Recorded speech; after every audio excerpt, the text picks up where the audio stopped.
I'm just waiting to see if I've started. Having a little technical difficulties. Let me see here. Let's see. Sweating, a little sweating. Okay, I think we're ready to start. Okay, I'm going to start all over. Technical difficulties. Welcome to Real Talk with Angry Soccer Mom. And it's been a day. Welcome to Real Talk with Angry Soccer Mom.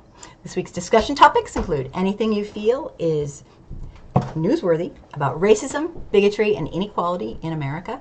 And that is pretty much everything these days.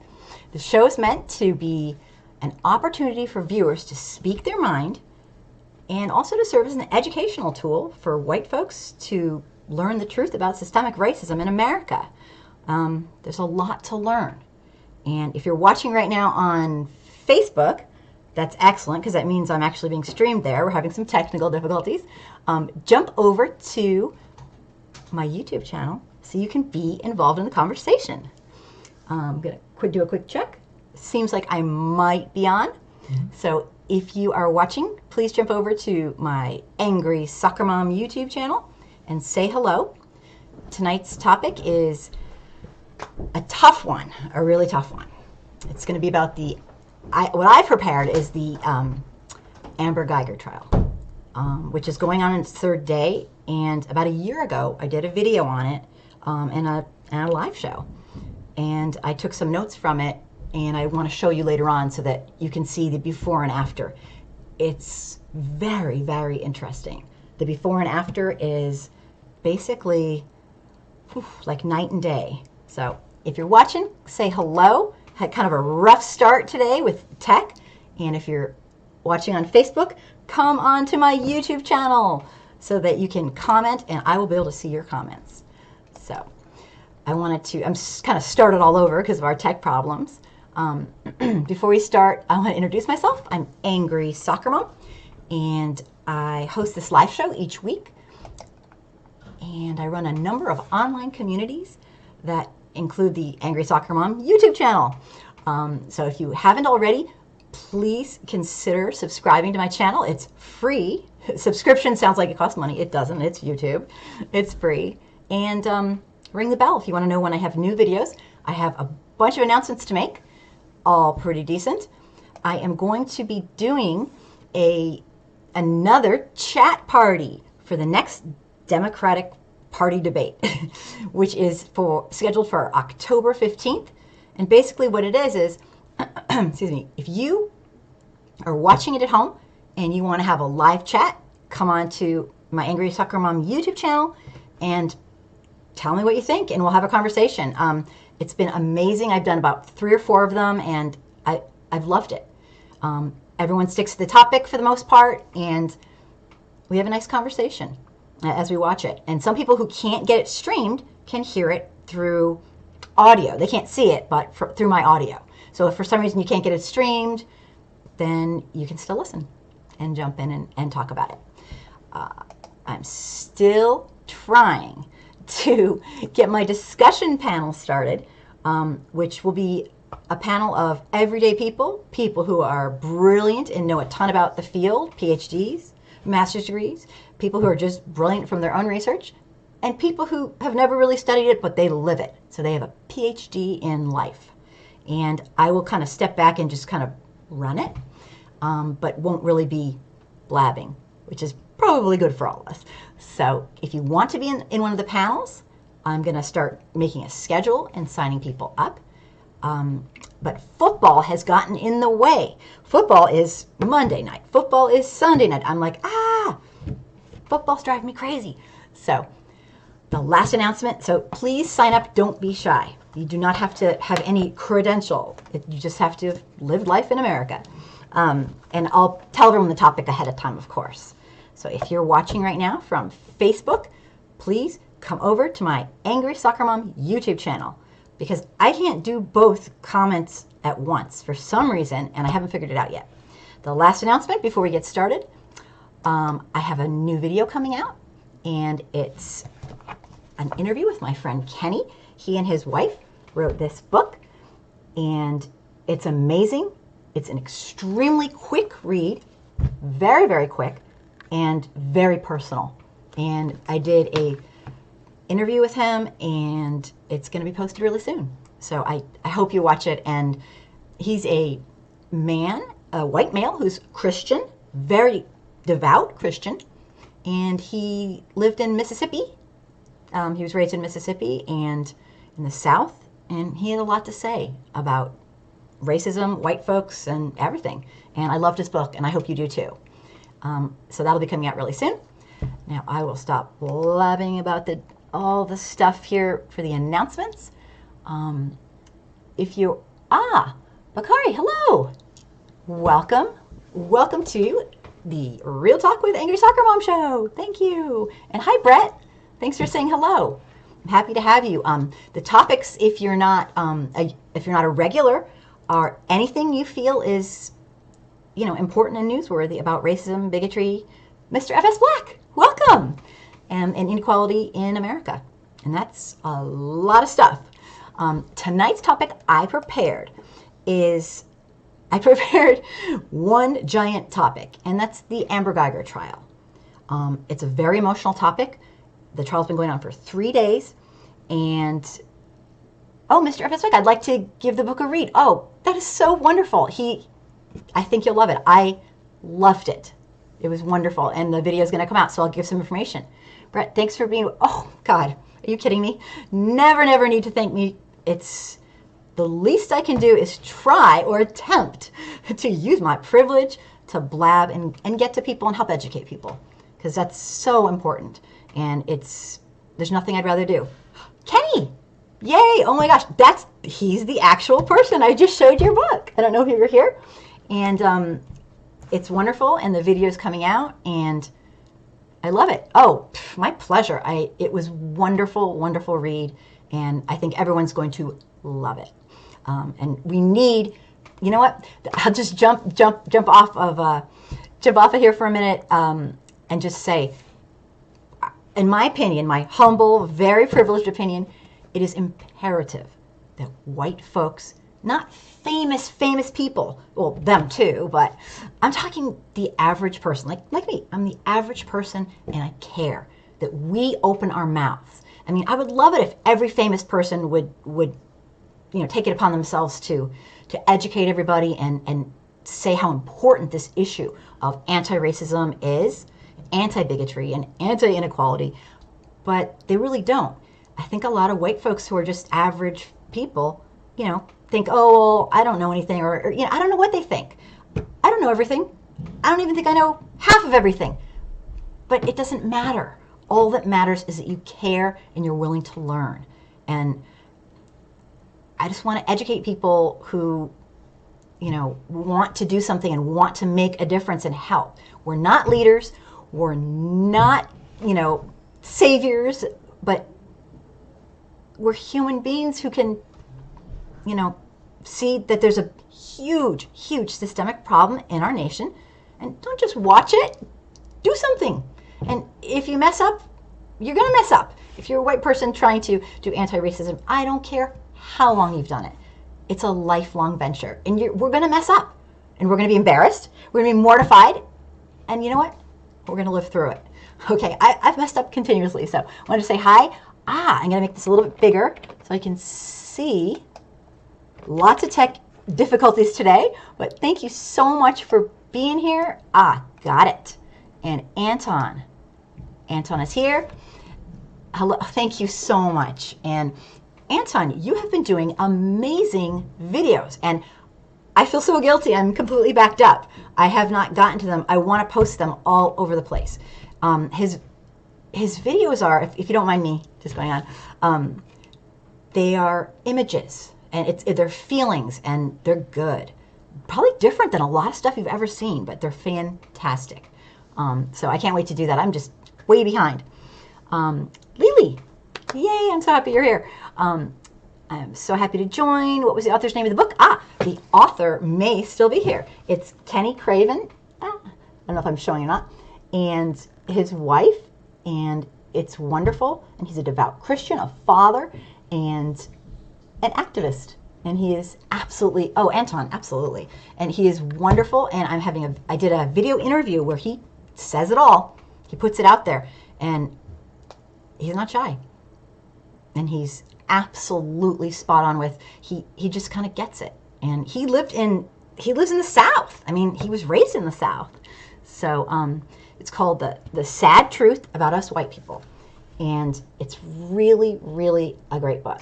So look for the video coming out, and we will get started for tonight. Tonight, as I was saying, I did, the blood of an Ogon. Hi, blood of an Ogon. Welcome to the show. I wanted to welcome you. I don't think I've had you on here before, or if I have, I suppressed the memory of your name. I'm just kidding. I'm just kidding. Welcome to the show. I'm happy you're here. Don't be shy. Jump in. Okay? I used to be shy. No, I'm not. Well, I still am, but okay. So tonight, I wanted to do a rant, and I made a rant, and I wrote a rant, and I might just do it anyway. It's not a good rant, but it's a rant. I'm going to do it because I think we all need to just decompress a little with Nancy Pelosi finally announced yesterday that the formal impeachment inquiry against President Trump was being submitted.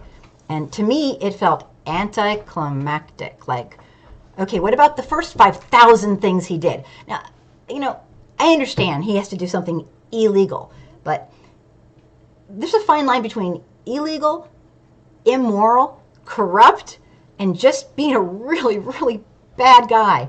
And it's been troubling for me. I can't imagine how others who are kind of in his line of terror have felt. Because I know there's just too much information coming out. There's too much going on.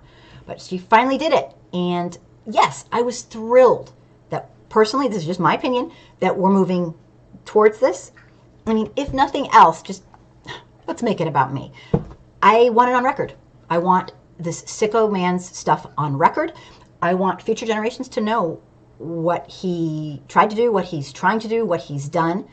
I want him to know what a racist, bigoted, misogynistic, homophobic, planet killer, and overall not a nice person he is. And because history can get morphed, as we all know. I feel like our democratic republic is in terrible, terrible danger of being completely dissolved. I know he wants to be a dictator. I won't tell you all the obvious, but I want them to know, the future generations, that we tried. And here's the thing. When I wrote that, I'm like, or did we? Have we tried? I mean, I know some of us have. A lot of us have. A lot of people have tried a lot more than I have. Let me explain what I mean. Have we tried? It's no secret that I think our democratic republic is likely done. I mean, I'm just not trying to be the soothsayer of doom, but I mean, we've allowed this to happen. If Trump gets away with what he wants to get away with, we'll become a regime. Just my commentary. That's why I get to do a rant. We as a collective are to blame. And I'm not a big blamer, but heck, why not? If not now, then when? I blame us. We, as a collective, especially the people who are in groups that have more sway than others, we are to blame. We can blame the Trumpsters. We can do that. That's easy. They're easy target. But I blame us. My bottom line is there are too many people in numerical majority groups who are watching. Maybe they're not even watching. Maybe they're ignoring or going about their business. While our Constitution is being circumvented, checks and balances are being shredded, and our Constitution is being torn apart by someone who does not care about the people.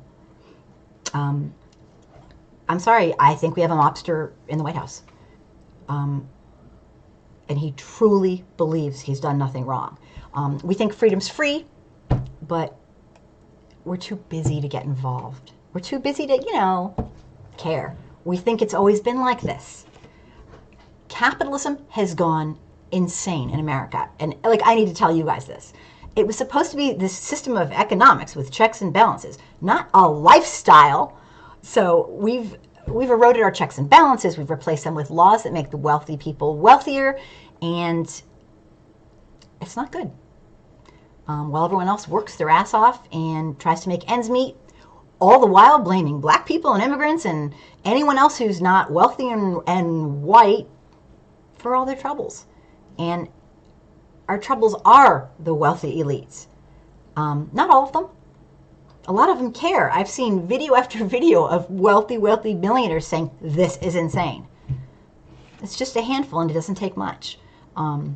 We've allowed an inhumane human to be voted into our White House. And look, it's never been about politics for me. I'm an independent. I'm not even a Democrat, okay? It's just, here's my thing. And this is kind of preachy, and this is kind of sanctimonious, and I apologize, but I'm human too. And, you know, there are, and I make mistakes, and I'm not saying I'm so great, but this just seems kind of obvious. There are thousands of decisions that a president or a leader or a politician is going to make in their tenure. Thousands, I mean, gazillions, whatever, it's not even a number. And we won't be privy to these things. We don't know. It's behind closed doors. Oh, it's behind closed doors. So this is why it's imperative that we as voters, and some people are jaded and say, oh, our vote doesn't matter anyway, but whatever. We as voters vote for a humanistic person with integrity, so that at least you know that the base behavior and the base attitude for the person who's going to make a lot of decisions for us that we don't know about is one of humanistic, you know, someone who actually is a good person. I don't mean religious. I don't mean not religious. I mean, I truly feel like everybody, if they dig deep, they can figure out how to be a good person. I'm not talking organized religion. It's within us. You know what hurts people. You know what doesn't. You know what's fair. You know what's not. So, you know, it's imperative that we pick someone humanistic. We've seen the results.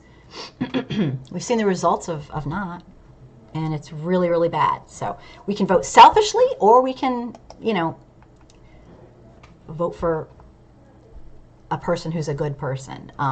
Because I think it's really important that we start giving a shit about the next generation who are inheriting this mess. It sounds so simplistic. Vote for a moral person. The fact is, we have a very immoral, corrupt one in there now, like I need to tell you. But what did we expect? What did we expect? We have this sick blame the victim mentality in America. But, you know, if you're poor, oh, it must be your fault. If you're hurt, you must have done something wrong. We blame everybody. If you're a criminal, you're a horrible, horrible person. It is completely your fault. It's not circumstantial. We have to stop doing that and become humanistic. Or I think our country's kind of dead. And we got to stop blaming black folks, brown, indigenous, people of mixed heritage for every problem we have. So that's my speech, that's my story, and I'm sticking to it. I have a lot more to blab, but I'm going to move on. Tonight, what I wanted to do was talk about the murder of Botham Jean and the trial. Is anybody watching it? Anybody you know, been following it and stuff? I've been following it a lot. Stevie, hello. Welcome. Thanks for being here. Anton, they said on the news that less than 0.1 of the percentages of people control the world's wealth. Oh, yeah, I'm sure. Sounds about right. It's pretty sick, huh? It's pretty sick. You can call me anything you want. Call me a socialist. Call me a communist. I don't care. I don't use labels. We are here for such a short amount of time. I mean, I think humans need to start humbling themselves and realizing that why are we fighting our fellow humans who happen to be at the same place and time as us? We're like drops of sand, smaller than a drop of sand. I mean, we're nothing. And why do we fight each other while we're here instead of being good to each other? That's a whole other philosophy I don't get. Mr. F.S. Black, I've seen bits and pieces of the trial, haven't been able to keep up with it. It's extremely hard to keep up with it. And that's why I chose my topic that I would prep for tonight to be that. Because it's been 3 days and it's very hard to keep up. So I'm going to ask people who are watching, if you're watching on Facebook, get your butt over here because I can't see your comments. So I miss out on all the comments, and you can't probably see, of course not, you can't see the YouTube comments. So I'd like this to be a conversation. I know a lot of people know a bunch about this. I wanted to start by doing something unthinkable. I'd do a quick review of the few days after the trial, after the murder. I did a live show a year ago, and I want you guys to see that, and I hope it's not horrifically boring, but it's changed a ton. I've been watching the trial for 3 days. Things are different now, and I want you to get the feel and get the understanding. So I'm going to show you the quick video. You can give me your comments, as it goes. Since of course I haven't learned how to do it on here, I will have to just play it for you. But boy, things have changed. I'm glad I did the live show back then and talked about it because this is scary. So let me find it if I'm able. And it is about 6 minutes. And hang on. Okay. And it's me blabbing, so I'm going to play it loud. And please listen and tell me what you think. This is just a quick review. And then we'll get into the trial and anything else anybody wants to talk about. I want you to pick, if you have a topic, bring it up. We'll talk about it. You might have to tell us all about it, but please bring it up. This isn't just me I get to pick the topics. I want everybody to be able to participate. So here it is. This is quick information. Add what you want, and then we'll start talking about what's been going on in the trial. Okay. Police woman named Hope you can Amber hear. Guyger came home after a 15-hour shift and said she got off on the wrong floor and went into Not sure if you can hear this. the partially unlocked apartment, thinking it was her own, saw a man's silhouette and believed him to be an intruder, gave him verbal commands, and when he didn't comply, she shot him twice and killed him. The original report claimed that the door was locked, and when she arrived home, she took the elevator to the floor that wasn't hers, then went to what she thought was her door, put the key in, and struggled with the lock. However, days later, she reported that the door was unlocked, slightly ajar. A video from a resident who lived there showed that all the doors slammed shut. They're automatically locked. Multiple witnesses said they heard a woman's voice saying, "Open up, let me in." This woman was called a veteran police officer by Fox News. If you're veteran police, aren't you supposed to be trained to be observant and aware of your surroundings and recognize that that's not your home? This woman didn't realize there were red mats on the floor she was walking to her supposed home. I don't buy it. The whole case is suspicious. It took 48 hours to identify the shooter to the public, and this wasn't the first time she shot somebody. In 4 years, she'd shot 2 people, and lo and behold, they were both people of color. The other man was a Hispanic man. And then she murdered a black man. Amber had multiple noise complaints to the management about Botham Jean's upstairs apartment. Even on that day, on that actual day, the day of his death, I just found out an hour ago, the apartment managers came by because of what they thought was a noise complaint when he was home. They spoke to him just an hour, 2 or 3 before he was killed. But Botham, according to his girlfriend, had said that he had just gotten home from work and he wasn't playing loud music. I also saw pictures that were found of the person who murdered him standing with someone who appeared to be giving a white supremacy sign. You know that OK sign that's a white supremacy sign? There was also a picture of somebody she stood with they were standing with her in a photo with an All Lives Matter shirt on. Police officers are rarely convicted. Obviously, we know this, for on-duty killings. It's around 1% the last few years. But having a uniform on and claiming she gave orders that were ignored makes it so that she might be tried as a police on duty. Now, again, I'm not an expert, but did she know that she might be able to get away with it? Wearing her uniform and telling a story that I don't know. Now, let's talk a little bit about how she was handled with this preferential treatment by her own police department and by all the police involved. Since she was never taken in for 48 hours, Amber had 2 full days to put a team together and create a backstory. But that's privilege. She wasn't booked until 72 hours later. So 72 hours until she was charged. And she wasn't charged with murder. She was charged with manslaughter. I just watched a couple hours back while a former prosecutor, defense attorney, and judge described this manslaughter charge as an extreme deviation from the norm. He told the Dallas Morning News that he wasn't aware of any other cases where a person could shoot someone in the torso, leading to their death, which resulted in their death, and is charged with manslaughter. I mean, I don't know. I just saw an hour ago, the police chief a lot of people are very, very upset because she's claiming that, what did she say? That her hands are tied, she has to go through procedures, but a lot of attorneys are saying that's absolutely categorically not true. That, she could do something to fire her.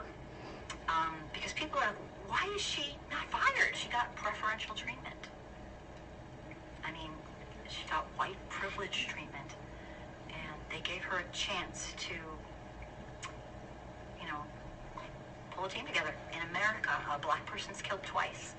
They're killed and murdered, and then they're assassinated. Their character's assassinated. And you literally cannot be allowed to be a good citizen if you're black or a person of color. Our white culture, will not allow it. And it's disgusting. What we do to our black victims, what was done to Mr. Botham Jean, he had to be murdered twice, by this lady and by society. A detective he sought a warrant looking for drug paraphernalia or other criminal activities in the man that was murdered, in the victim's home. I was told by a number of attorneys that I watched talk, this is not consistent with the crime being investigated. They tried to smear his image by saying he had marijuana in his apartment. It might not have even been his. He had roommates. He was an accountant with a university degree. I mean, the truth is that he was employed by PricewaterhouseCoopers as an actual accountant. He was sitting watching a football game in his own home at 10 at night. I don't know what else to say. I don't know what else to say. I always know what else to say. I completely lied in that. Okay. Thank you if you could bear through that.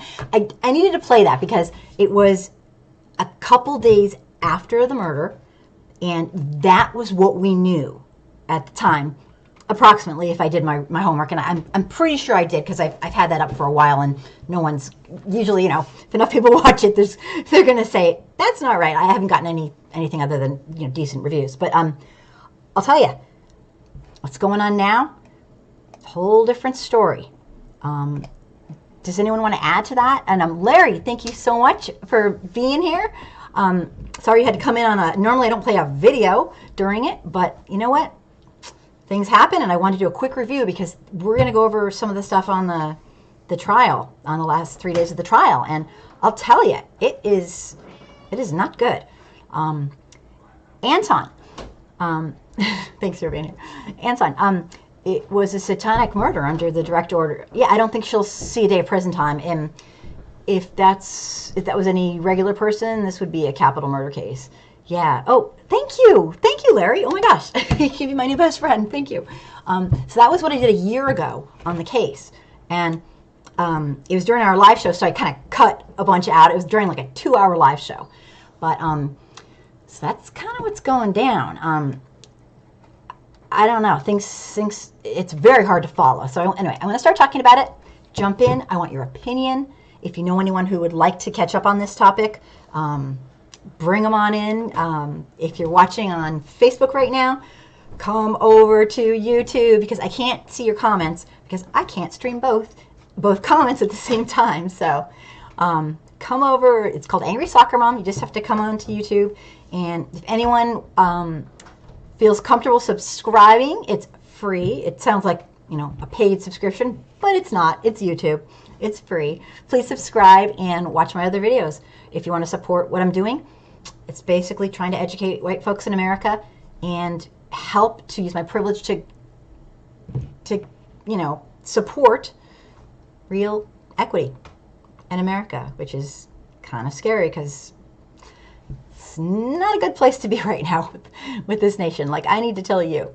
So the person who I got a lot of my information from for today's, Pat. Yay! I'm so happy you're here, Pat. Thank you. I want to know what you think. Was a woman who works for currently the Dallas Morning News, and she did a number of really interesting, I guess they call them podcasts. I'm like old school, or, you know, basically news shows on. She's been studying, you know, watching and researching and, you know, talking to people about Botham Jean's murder for 1 year. And she knows, if anyone knows it, she knows what's going on. And she attended the trial, all the days. She knows the family.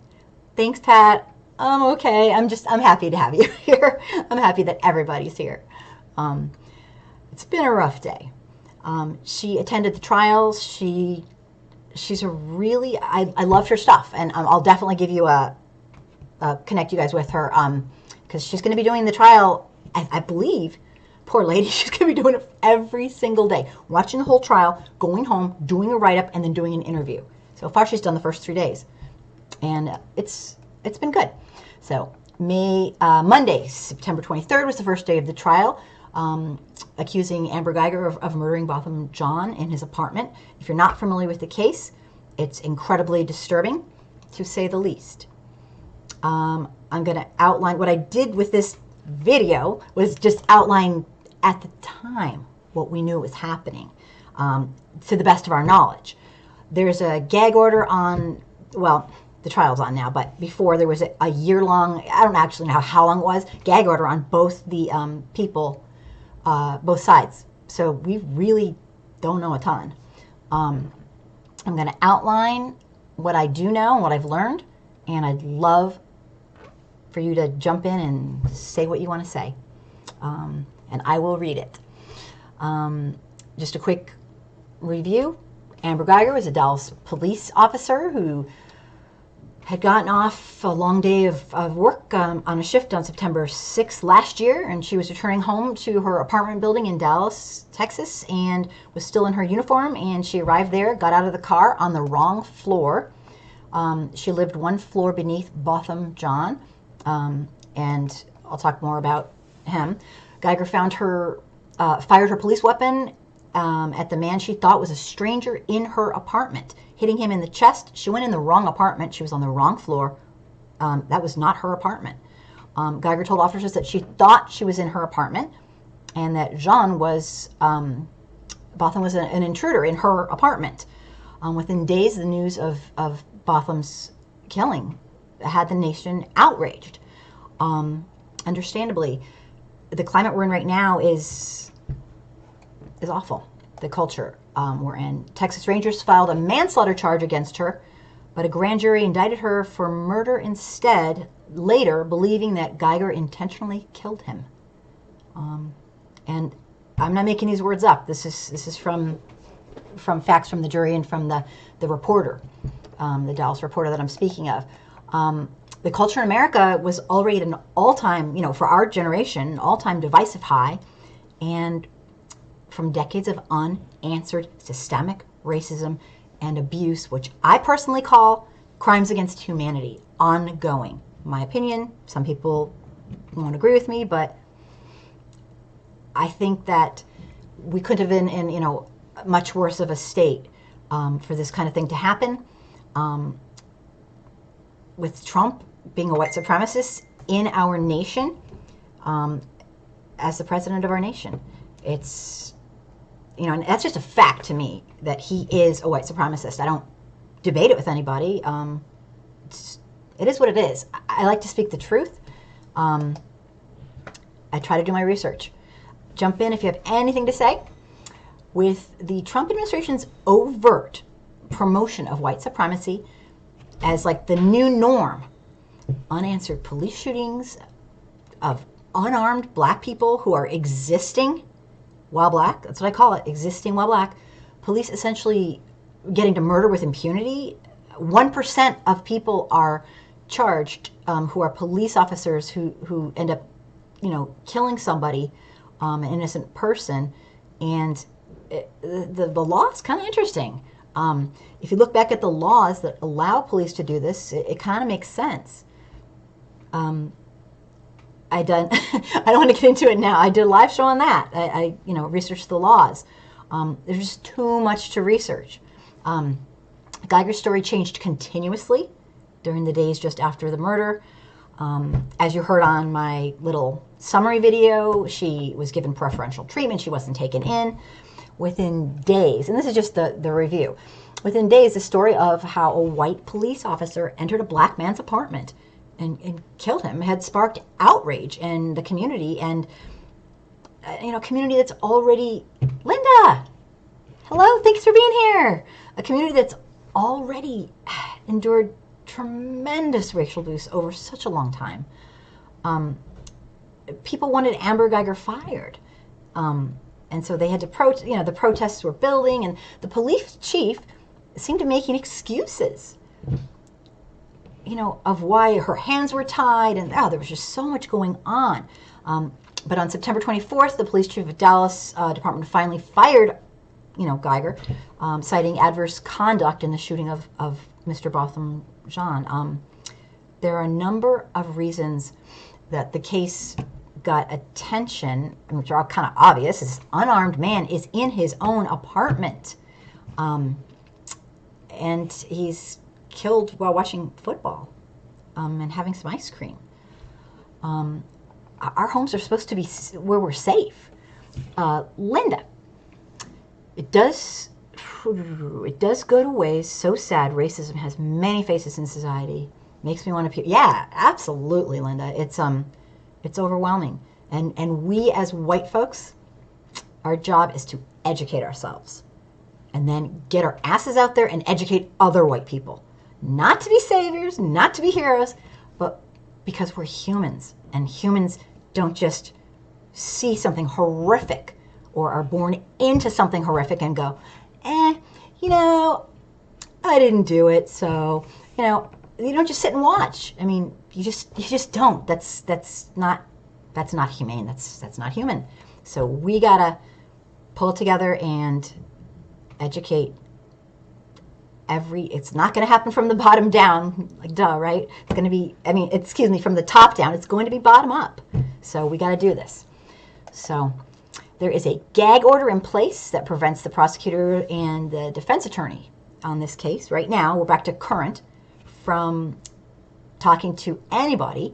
So up until now, it's been really hard to tell what's going on. Pat, well, it's needed to have attention. What's wrong with what that was wrong what she did. She killed that guy for nothing. Yeah. There is no dispute she killed him. She admits to that, and she killed him, but boy, oh boy. I'll get into some of the stuff for the trial, and you guys tell me. Remember, it's just the beginning, and they said it's going to be weeks and weeks. So don't worry, I won't always do the trial for the show, but this is really important. Somebody walked into this man's home who was watching a show on TV and just shot him. And, this is tough. According to the seasoned lawyers, clearly, Amber was at fault, and no one's disputing that. That's not in question. But I'll tell you, after listening to the attorneys, under the law, if she did what she did through some sort of mistaken belief, she was in her own apartment, the law excuses her criminally. Okay, let me just say that one more time. Under the law, what I learned today is that if she did what she did under a mistaken belief that she was in her own apartment, the law excuses criminal prosecution. And I'm not an attorney, but this is what I'm hearing over and over again. Well, I've got a reaction. How do you mistake someone else's home for your home? Pat says. I have no stinking idea. Brett, she will use the fear for her life, right? Fear for her life card and go home. You know, it's kind of interesting, Brett.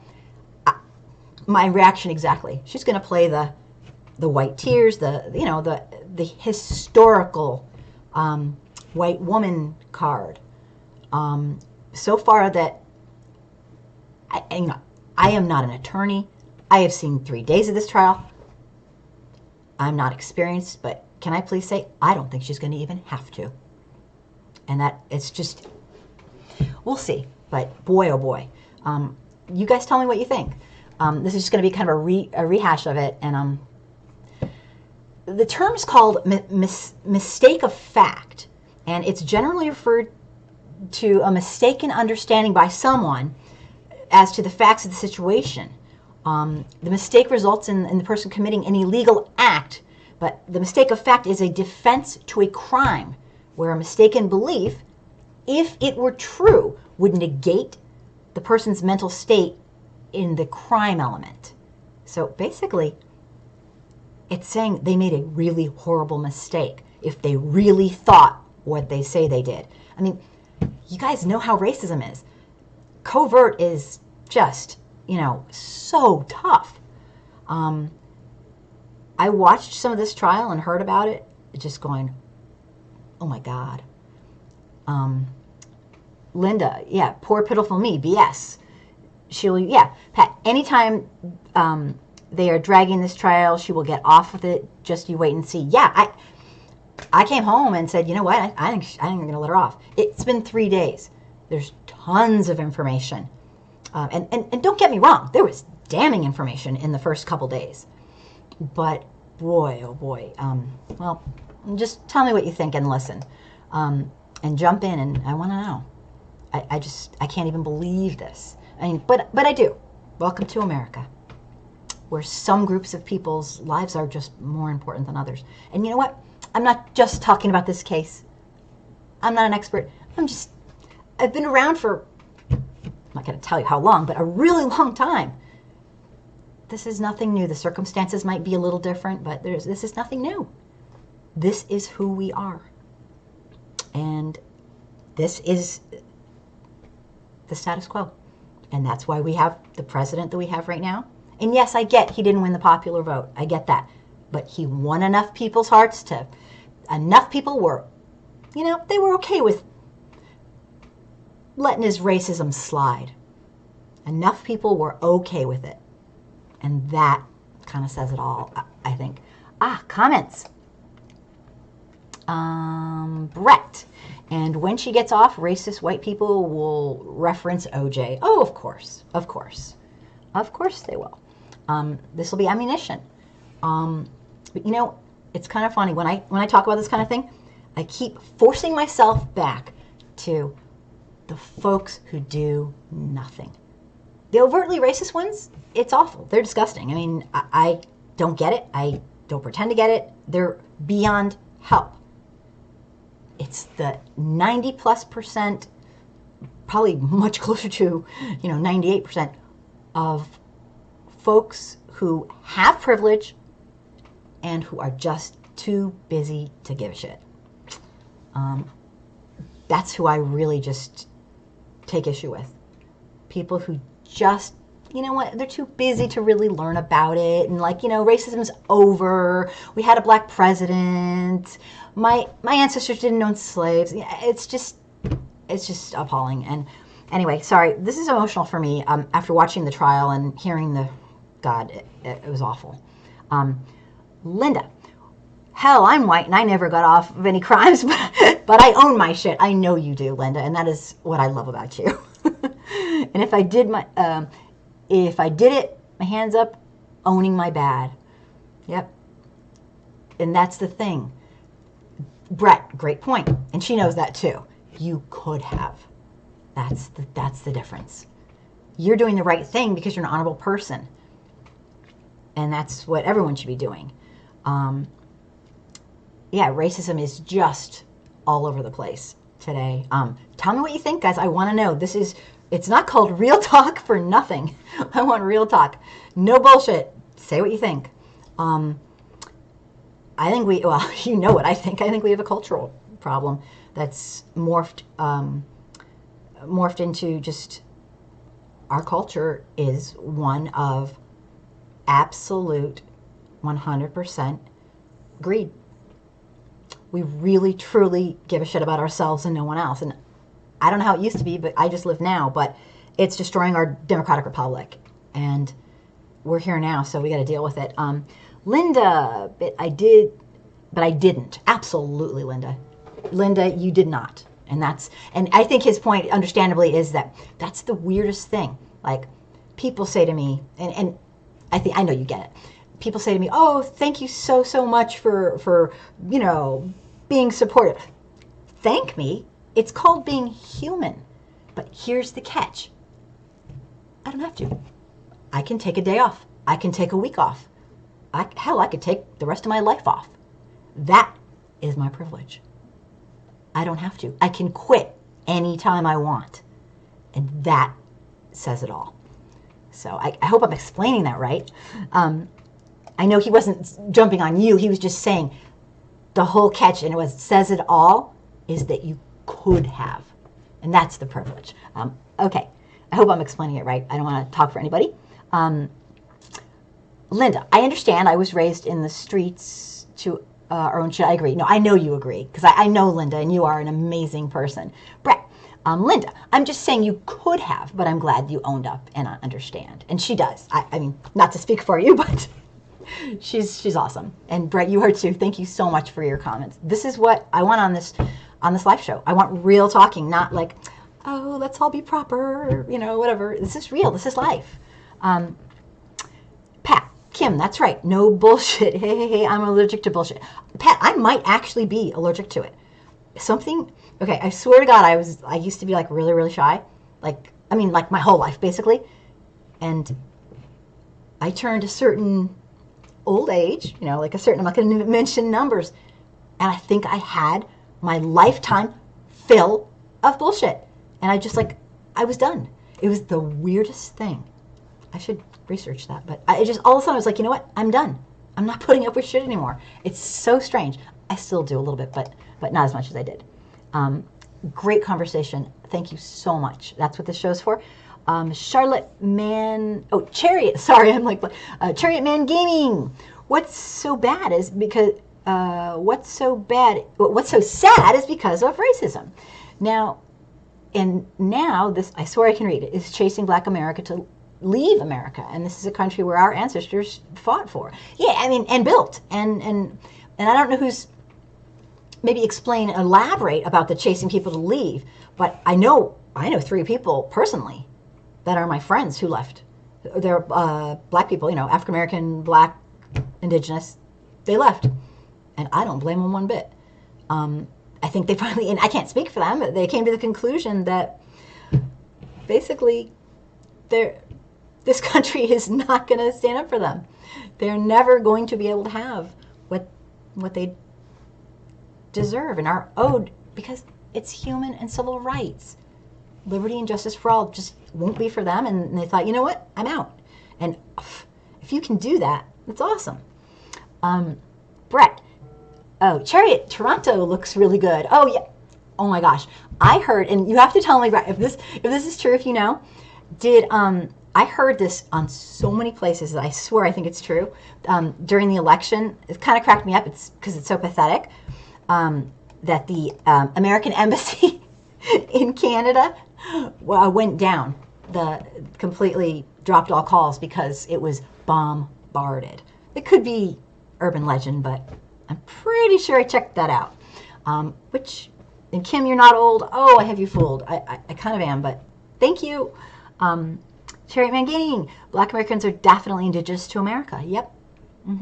And people are learning the truth more and more and more, and I will be doing a show on it once I feel confident enough to do so. I kind of have to be at a pretty high standard to do a show on something, because people are listening and it's just not responsible otherwise. But I would love to kind of, how do I say it? Just get that to the point where I feel confident talking about it. But yes, thank you. I know that. So let's get back to but jump in, everybody. I love the conversation.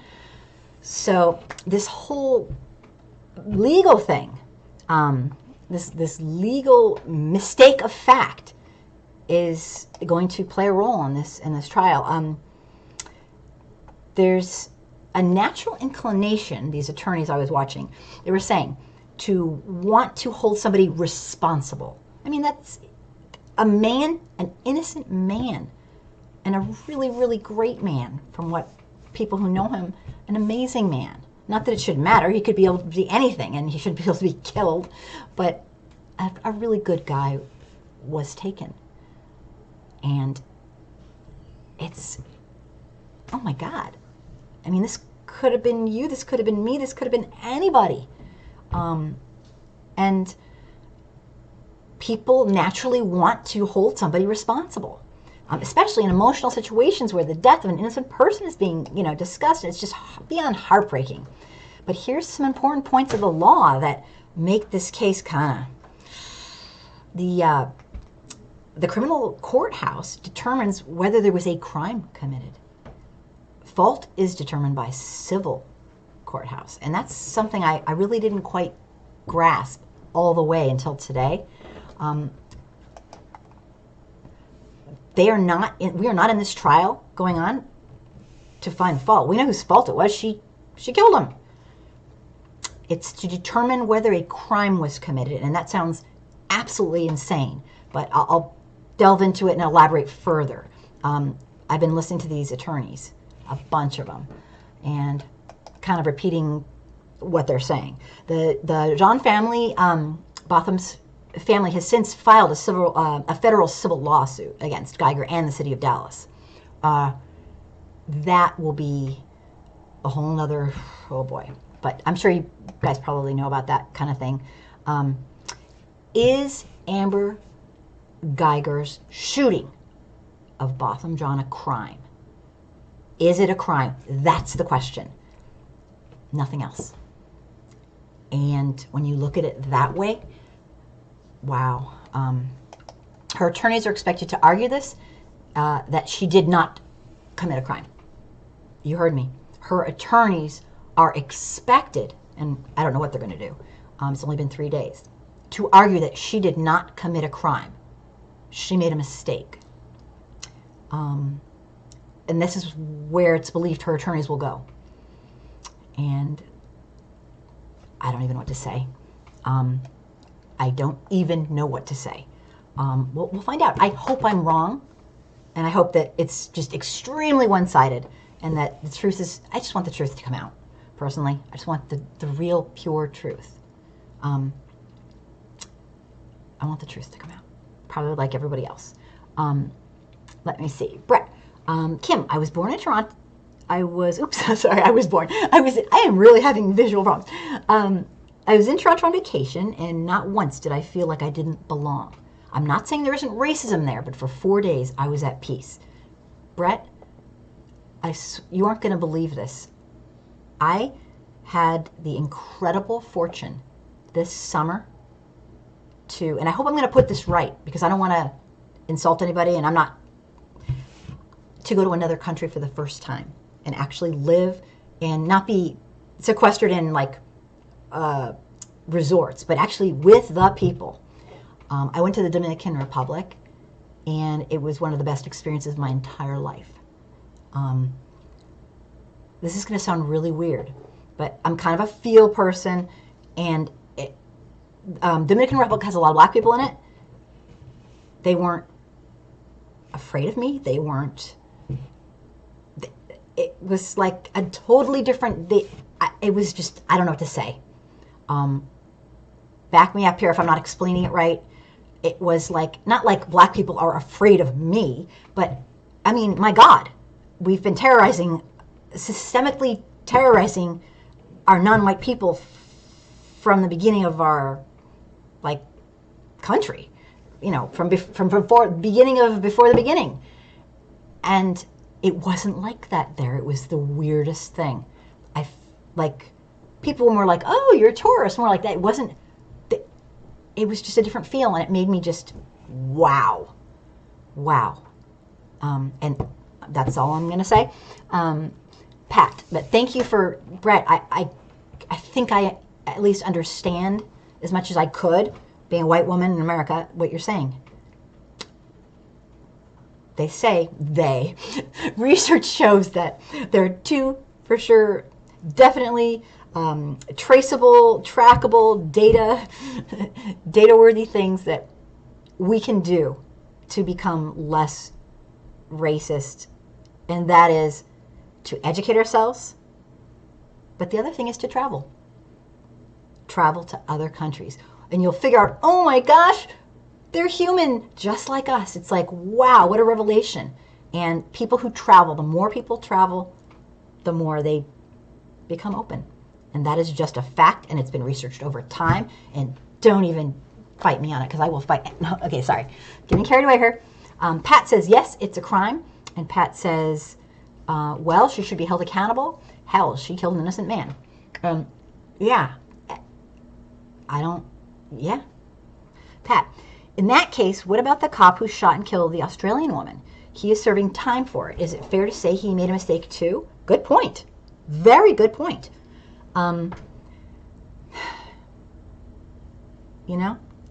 We have a double, triple, quadruple standard here, like I need to tell you. It's, I don't know, keep making comments. You're absolutely, yeah, absolutely. Jump in. Anyone have anything to say? I want to hear it. And if you are watching on Facebook right now, shame on you. Get your bottom over to my YouTube channel so I can see what you have to say, because I can't stream both comments at the same time because I'm not worthy. Okay, I'm just saying. But anyway, let's go on. Let's get into this. So the defendant must first show, the very first thing, is that this mistaken belief is a reasonable belief. So what Amber thought, and says she thought, that she was in her own apartment is reasonable. And that's the very first thing that the attorneys say must be done. Then they will proceed to say that she made a mistake based on a reasonable belief. So there's like an order of operations to this whole thing. In the days before Amber Guyger was taken into custody, there were a number of inconsistencies in her story. And as days passed, it got worse. And she sounded very, very suspicious. I mean, just super suspicious. It was, I don't know, what do you guys think? I mean, I did a quick rundown on here from the live show a year ago, but I mean, I imagine she was, Neil, hello. If everyone shares, if everyone shares, think of the people who will come to YouTube to watch your show. Oh, thank you, Neil. I would love it. Okay, I'll do my little, this is like embarrassing. I'll do my plug. If you believe, like I do, that it is way past time for white America to take racial responsibility, not feel guilty, not blame themselves and feel bad, but take responsibility. People who look like us did this. We weren't, we might not have created it and built it, but we benefit from it. Thank you, Neil, for now you got me on a roll. Here's the thing. If you're white in America, you benefit from it. You've always benefited from it. And it's not your fault. It's just a fact of being born into a culture that loves white supremacy. You didn't choose to be born this way. But now that you're here, it's like the way I look at it is It's like, would you walk by somebody who was slowly drowning in a pool? You don't even have to know them. Because you didn't build the pool? Or because you didn't shove them in? We have systemic racism in America. You personally didn't do it. It's not your fault. But don't just stand there and do nothing. Help and make it better. Make our country better. And honestly, it's better for us. I mean, people don't realize it, but it is, as a white person, it is better for me to have no racism. And that's a whole other show. It's a whole other video. Thank you, Neil.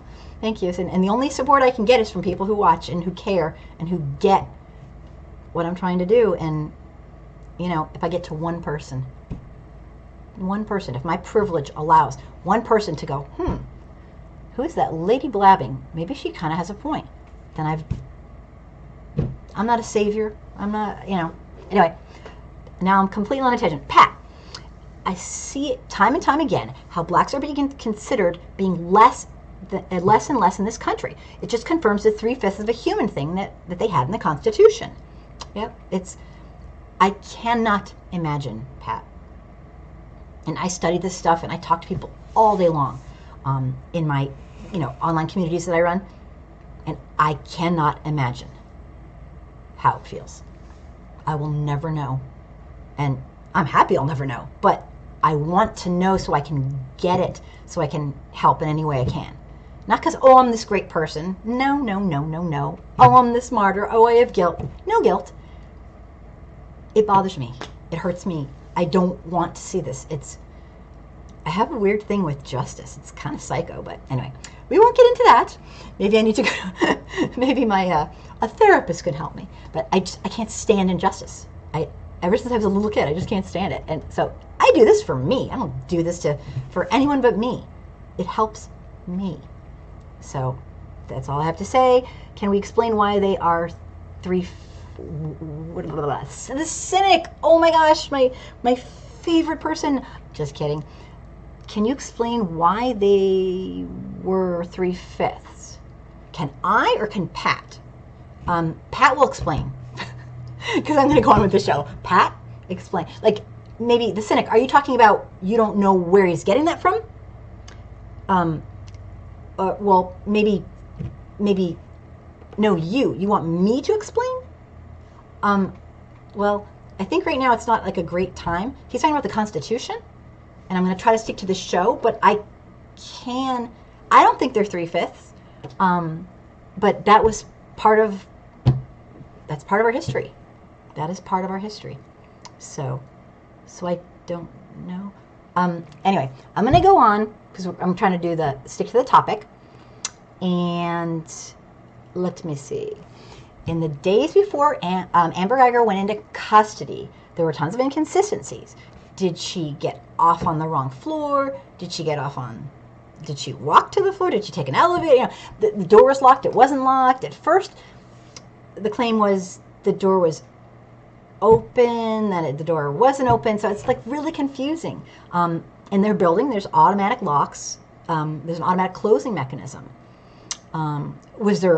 How could she not have seen the red carpet on Botham Jean's door?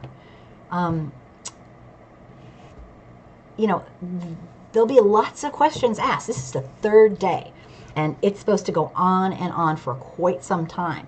They'll be asking, why did she not try alternatives? If she truly believed that, why didn't she,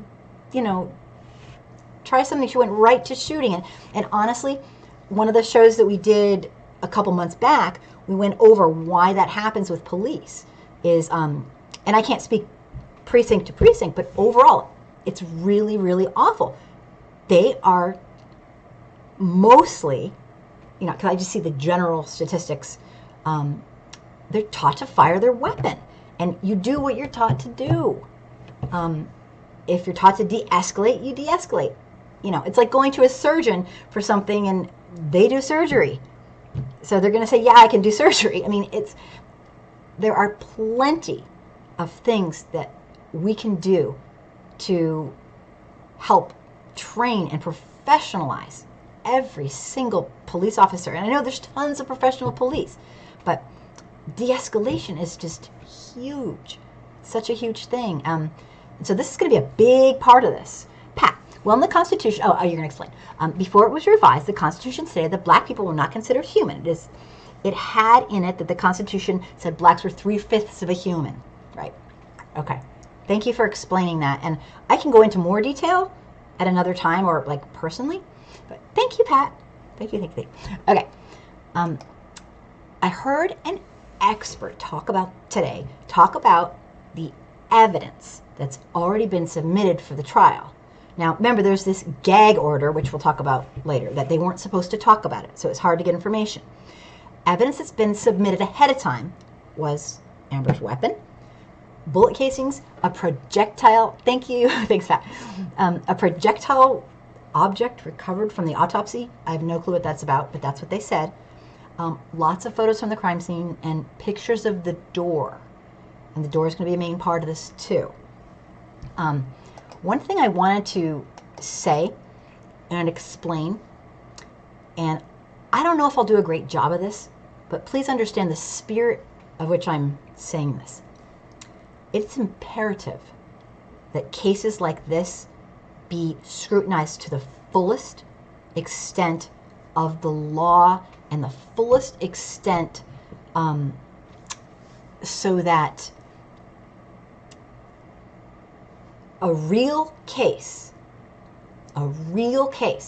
that really was a person who was racist and they set this up and they said, I'm going to kill someone and get away with it, okay, is given all the credibility that it deserves. We can't call a case, and I'm not saying this is or isn't. I'm lost with this case. But it's like somebody says, I knew I wasn't going to do a great job explaining this. It's imperative that we not call everything is this. Like everything is definitely she murdered him, she did it on purpose. Pick the ones that it really are. Because if everything is, it takes away from the cases that are real. And if this is a real case, which, you know, I'm not playing God here, but boy, oh boy, it's pretty bad, then we got to make sure we get to the bottom of this. It's the least we can do. This man's life was taken. He's gone. And I don't know. This is just an awful thing. Let me see here. During the night in question, a search warrant showed a bullet-resistant vest in Botham Jean's apartment, as well as a backpack with police equipment and paperwork and some used packages of medical aid. I don't know what that was for. Maybe it was what she was doing to help. I don't know. But there was also electric lock data presented. So electric lock, because the places where these apartments had electric lock data. And I guess that's kind of state of the art. I don't know. Both Botham and Amber's houses, apartments, had electronic locks. So in theory, anytime the locks were locked or unlocked, there should be a recording. So that will be a huge, huge part of it. And Mr. Cynic, yes, I absolutely know that. And I understand that. It was done to get votes and for the college, but I'm not getting into it. So, like I said, so we're going to find out some data on these locks and see if they support the story. Another thing the jury heard is all about Amber Guyger's work schedule and her police training. So, it's a lot. That's why they said weeks and weeks. The jury might hear about their social media records from both the victim and the shooter. So I don't know if that's normal procedure to take both social media records, but they looked into all of her accounts, and they also looked into the apartment building had a Facebook account going on too, that everybody could be on. So they're looking into everything. One thing that isn't known until it happens is whether she'll testify. Most defendants, according to experts, do not, but at this time we don't know. They claim she will.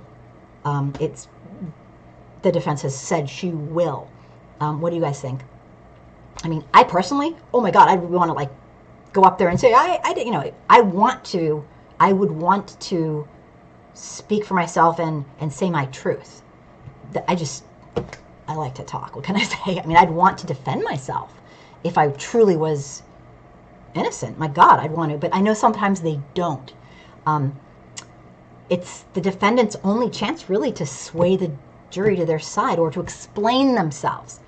Amber can decide to take the stand at the last minute, but if she does not take the stand, the judge will tell the jurors that they cannot hold that against her. So I hope that makes sense. So here's what I learned on day 1 of this trial, and it is this. Amber Guyger had a sexual relationship with her police partner, and that will be relevant in a moment. They exchanged graphic messages during the day and were on the phone up until 3 minutes before she shot Botham. So I'll say that once more. They were previously in a relationship, her police partner, and the exchanged graphic messages during the day and were on the phone up until 3 minutes before Botham Jean was shot by Amber. The defense said that their relationship had ended, although messages continued. Let me see. Next. So that's kind of interesting, and that's something new that was brought out. The defense said that they had ended their relationship, so I don't know. Another thing that was learned on the first day was exactly how Guyger got into Botham Jean's apartment. And now we had heard lots of stories over and over again from different, it was changing. But Guyger's attorney told jurors that the lock was faulty. And that happened on the first day. That the lock was faulty. So that didn't come out. I mean, I heard it was open. I heard there's just so much going on. It wasn't installed properly, and it unlocked when she put her key in the door. And that information came from her attorney on the first day. The prosecutor, Jason Hermest, I don't know if I'm saying his name right, said that the path of, and this is all information from the trial, from the first 3 days. This is the first day. Said the path of the bullet traveled downward and showed that Botham Jean was getting up off the couch when he was struck. Either that or the prosecutor said that he was cowering. And so that's obviously very upsetting. But boy, there were some things, you're going to want to hear this. Hermest explained to the jury that there was no opportunity for de-escalation. The defense attorney said that it wasn't true. Obviously, he's going to say it's not true, and that Jean was most likely walking towards Guyger, and of course he's going to say that, and that's when he saw the gun and he ducked down or something. So, I mean, you know how this stuff goes. They're going to make the case that they want to make. The defense claims that there's no way he was sitting down when he was shot. One of the biggest surprises of the day came before the opening statement. The defense said that the Dallas, he came up to the, this is on the first day again. The defense came up to the judge and said that the Dallas County District Attorney had given an interview to Fox News in Dallas, Fox News 4 in Dallas. And she was livid because they were all not supposed to speak to anybody under law.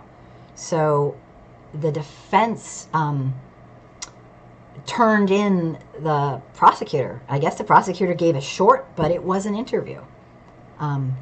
So I didn't get a chance to look up the interview, but so he blew that. The judge was very, very upset, and the judge had put a gag order on this trial, so people were legally forbidden to do this.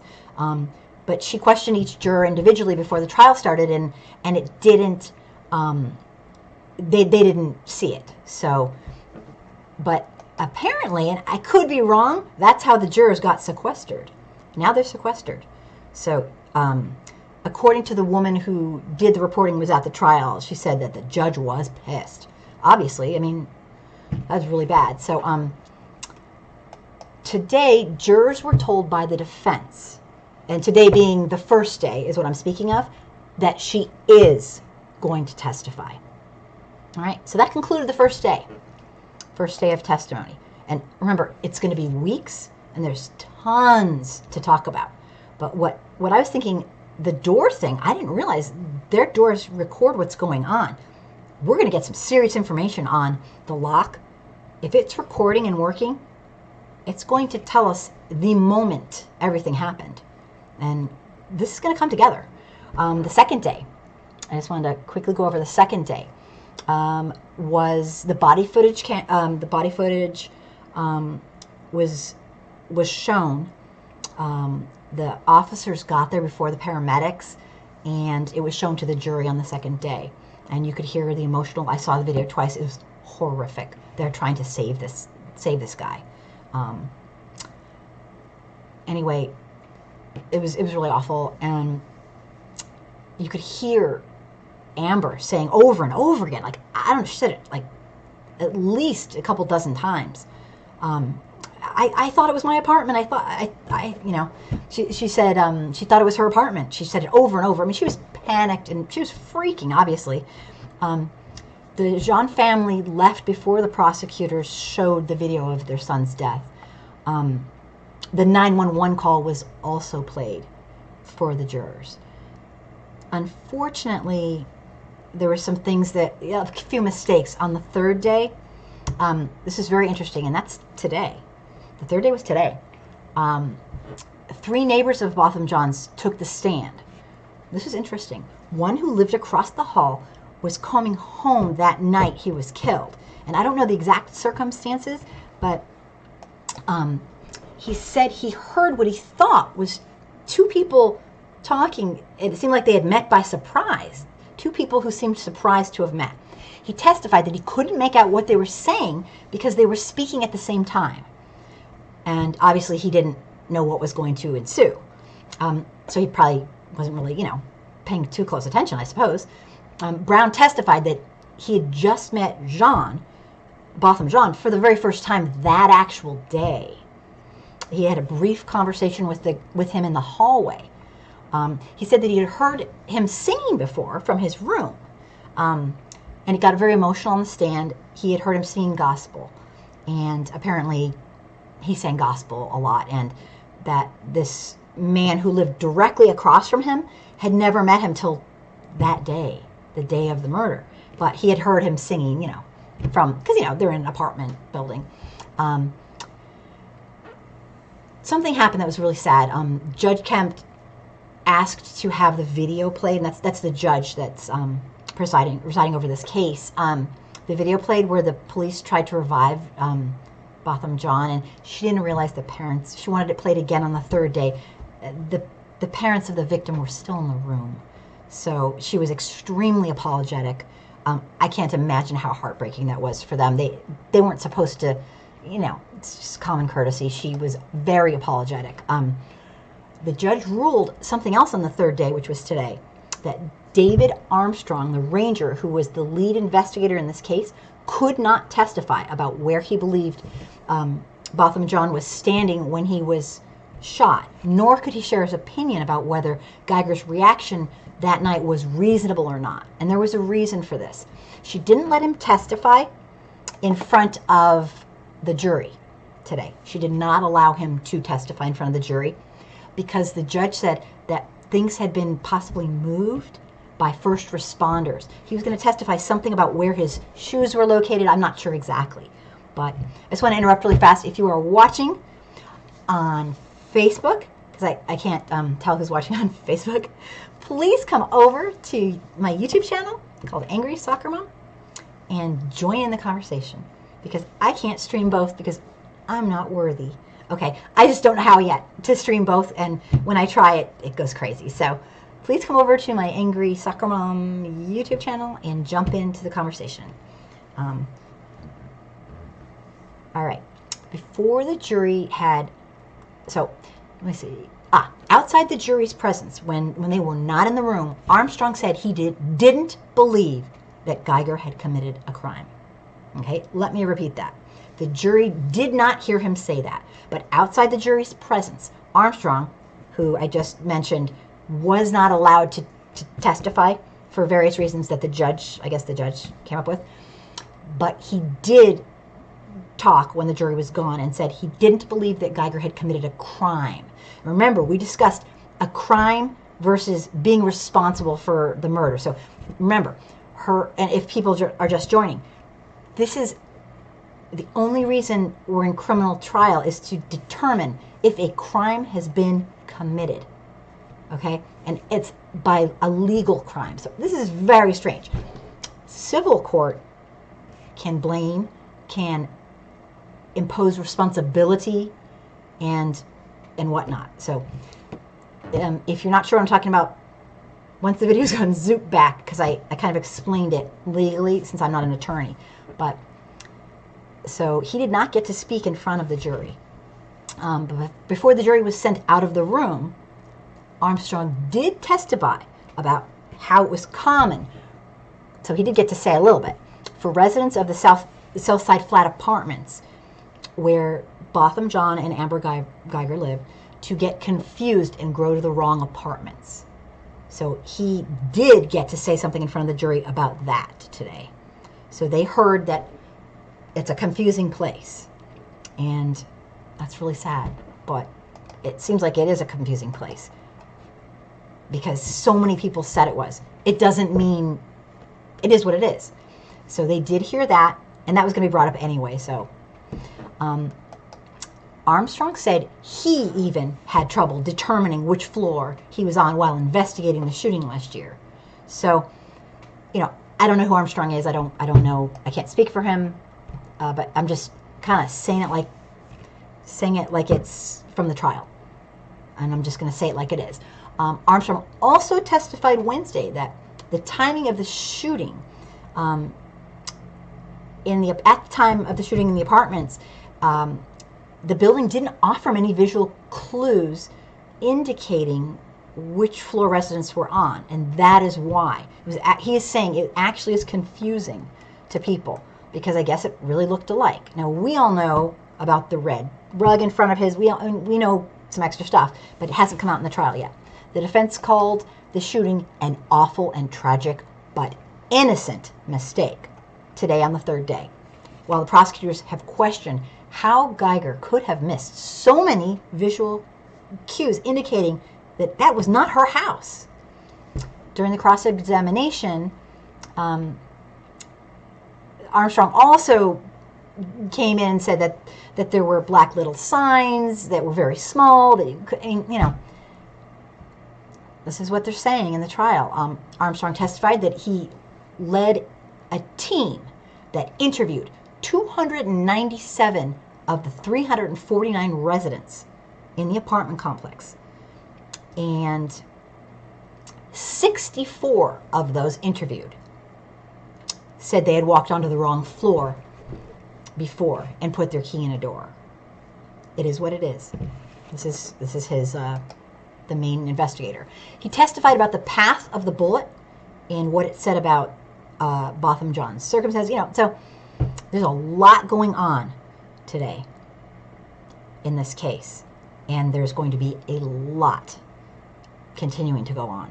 On Wednesday, which was today, the two other neighbors testified that they had heard the gunshots last September, but did not hear any commotion or police commands before the gunfire. So that's really important. They spoke out today and said they did not hear her command him to, make a police demand. Put your hands up, or they did not hear anything. Again, it is what it is. Just getting it directly from the court that this lady was doing. Amber wasn't named, and we all know, I think we pretty much knew this before, named or taken into custody immediately. So she had ample time to get her life in order. Many feel she had special treatment.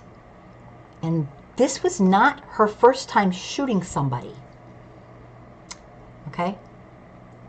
This was not her first time shooting somebody. I think she had been on the force for 4 years, and this was not her first time shooting somebody. There was a noise complaint that we knew about a year ago, made by Amber about Botham Jean. And even on that same day he was killed, there was some sort of complaint made from her. So all this is going to come out.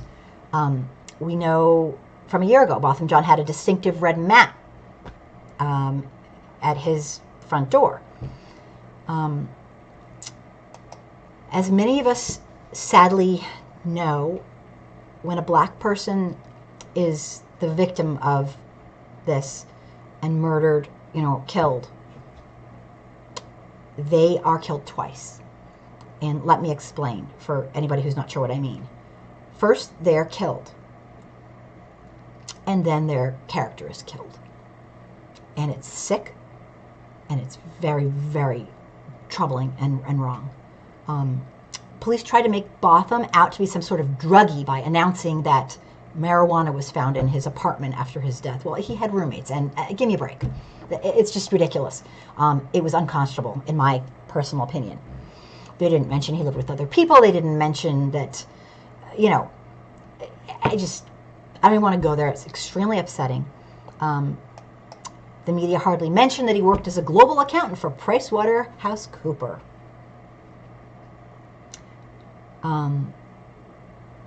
Orders came down from the top, the department's top last week that in the Dallas police, that no officers, and that not last week, the week before, no officers will be given any additional time off during this trial. And that became news.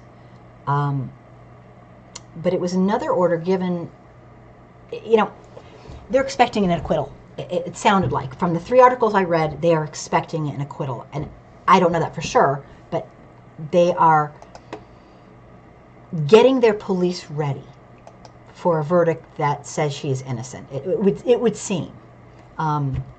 Detectives were also told to have their uniforms, gas masks, helmet, and other gear ready. And this was in a separate memo from higher-ups. So apparently they feel like they need to be ready for people to take to the streets. So the message was, don't take time off. We need everybody here. In fact, they tried to get the trial delayed because they said they were not ready if there was a aftermath and the potential of riots and whatnot. This is just a horrible, horrible thing. This whole thing is just awful. That's what I wanted to discuss today, and that's what I had prepared, because the trial was very hard to follow, because first of all, it's all day and most people are working, and very long, and I'm not finding a lot of coverage, to be honest. I'm not finding it anywhere, and I get it. It's going to be a long, long trial, but I'm not seeing it. What do you guys think? Are you seeing? I mean, I think people are exhausted. They're exhausted, and I just wanted to cover it. It just meant something to me personally, and I want to get to the truth. I want to get to the bottom of this. I don't know if we'll ever know, and that's the scariest thing. You cannot read someone's mind and read their heart, but there is a lot to this. I did an entire live show on it, and then I pulled a little tiny video out just to get the facts, because I wanted to compare what happened, what kind of was going down in real time last, a year ago, to what's going on in the trial. And my hope is that the truth comes out. And that's owed to the victim and their family, and to the person who shot him, the truth. And sadly, that's a kind of a hard commodity to get lately. It seems like we just have decided that, like, the truth really isn't, all it's cracked up to be. And I disagree. They say the truth will set you free, and that sounds goofy and silly, but I think it will. So if anybody wants to bring up any other topics, I know there's a lot going on. This is the one I prepped for. Go for it. And otherwise, I will thank everybody who's still here for watching, and scold the people who are on Facebook and not coming over here. Sorry, had to do it. And to tell you, I appreciate your support. If you believe, like I do, that it's way past time for white folks in America to take responsibility for our racial history, then please support me by watching the show, watching my crazy videos. Some of them are educational and sweet and nice. Some of them are rants. Some of them are in your face, and you'll learn to hate me and think I'm an evil person because I express myself. And some of them are just kick back and chill, and some of them are just historical. Just telling history like a history teacher, because I'm a teacher, so I do love teaching. Thank you for being here. And remember, I do appreciate you, Pat. You have no idea. I appreciate you very much. You know I do. If I don't tell you that enough, I will start telling you more. And I have a couple videos coming out. The book, my friend and his wife wrote this great book, and I have a video coming out on that. And I have a video coming out on some atrocities historically that a lot of people don't know about. It's painful watching and listening to our real racial history, but you guys, we gotta do it. It's our history. We didn't do it personally. It's not about guilt. You didn't do it, but honesty's kind of important. So, because if you don't know what happened in our past, then you don't understand what is happening right now and why. You don't know the reasons. So you're very much open to propaganda and lies. So don't be open to propaganda and lies. Learn the truth. Do your own research. Educate yourself. It's life-changing. So thank you for being here. And please write to me and have a great night. I appreciate everybody. And don't be shy. Good night. Now, for me to figure out how to get off, this is a whole nother story. Okay. Oh, I know. Pat, you're gonna hate me. I know, I'm terrible. I've been just crazy busy. But yes. Thanks again, everybody. See you next week, I hope.